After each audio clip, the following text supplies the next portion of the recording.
যে খবরে নজর রাখবো, ধর্মতলায় ধর্ণা করতে চেয়ে হাইকোর্টে ডাক্তাররা মামলা দায়ের করেছে। তারা মামলা দায়েরের অনুমতি বুধবার শুনানি।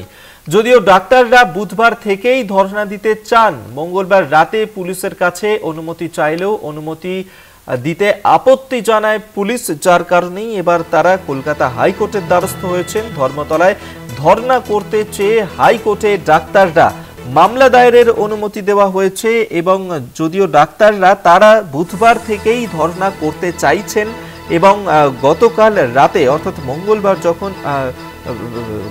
যখন তারা পুলিশের কাছে অনুমতি চায় ধর্ণা করতে চেয়ে, সেই বিষয়ে আপত্তি জানায় পুলিশ।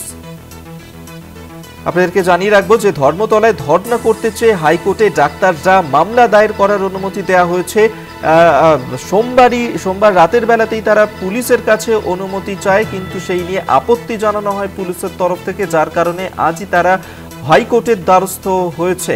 মামলা দায়ের করার অনুমতি মিলেছে। ডাক্তাররা যদিও চাইছেন বুধবার থেকেই ধর্ণা করতে।